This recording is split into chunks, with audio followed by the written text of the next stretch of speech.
In India's southern state of Tamil Nadu, at least 40 people died after a stampede broke out during actor-turned-politician and TVK Chief Vijay's campaign rally in Karur district. As Vijay entered the venue, large numbers of cadres followed his vehicle, merged with the crowd already present, leading to a sudden surge. The victims included women and children, while those who fainted during the stampede were taken to the nearest hospital for treatment. Many of those who died in the stampede, according to authorities, are said to be in their 20s and 30s. And we do understand that these are live visuals coming from the state.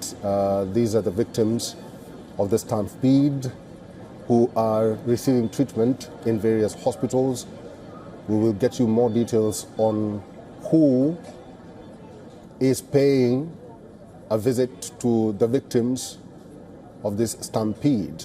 Our 2-year-old is the youngest victim of the tragedy that has shaken Tamil Nadu and the nation.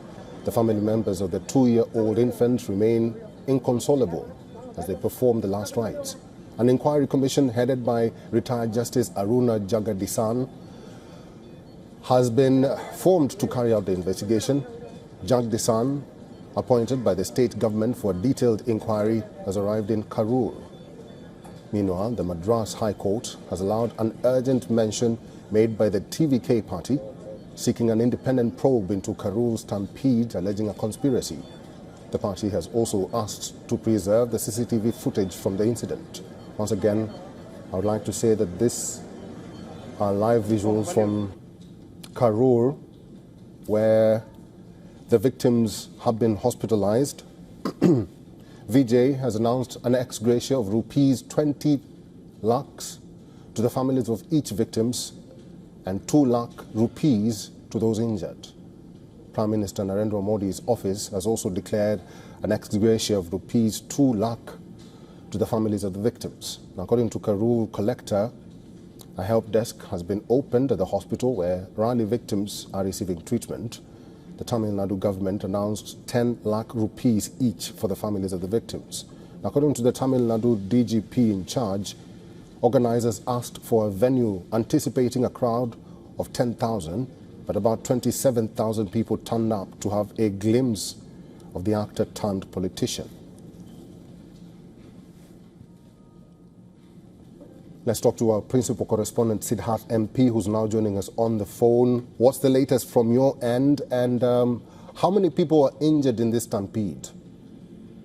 Yeah, so Eric, the latest information that we have is that 40 people have lost their lives, unfortunately, in the tragedy. In fact, that one casualty is from today because the person was hospitalized and was in a critical condition. In fact, this morning, the announcement was there are 39 casualties, but then the 40th casualty was just announced some time back. So it's 40 casualties and 50 people who are injured. So this is what we know, and they're undergoing treatment in various hospitals. So certainly very, very sad, developments that have happened over the last almost 24 hours. It's barely going to be 24 hours, around 8 p.m. tonight. And it's been a completely shattering development that's taken place there in Karur. And the effect of that is being felt across the nation, because across the political spectrum, there's been leaders who are expressing condolences and their sorrow over what has taken place. Because usually these kind of things don't happen at political meetings. In fact, this is being seen as an unprecedented type of event or a sort of mishap, because 40 people losing their lives in a single incident, and the victims being across age groups. In fact, there are, as you pointed out, as young as 2-year-old kids, infants. So this is something that's extremely sorrowful, and in certain cases, a single family has lost 2 of their children, and in certain cases, family members, had to, look at, the corpses of their own family members. So this is all a very painful experience, no doubt, and Tamil Nadu political landscape is also entirely shaken at the kind of thing that has taken place yesterday in Karur. Certainly a very painful situation, no doubt about it.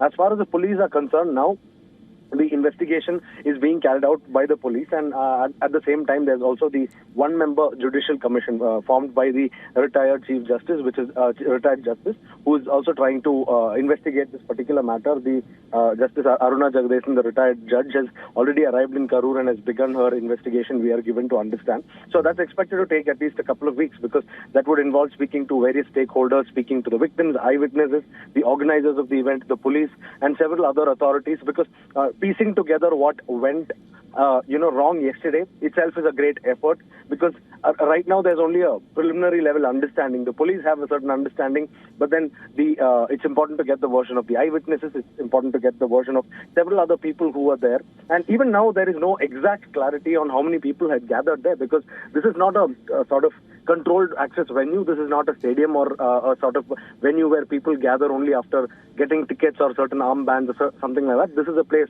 where it's completely open, so you don't know how many people were there. It's only estimates. And the police also say that they had deployed adequate number of people, and the police point out that a couple of days ago there was also another political party that conducted a similar event in that region, but that went on incident free. So the police are also saying that they had taken all the measures from their side, but the police are also not commenting too much, because they say that there's anyway a judicial probe that's underway by a retired judge. So if that's underway, then the police also are resisting from commenting. Eric. All right, that is our special correspondent, Siddharth MP, with the latest on what is happening in Karur, or the Stampede and the aftermath of the Stampede in Tamil Nadu.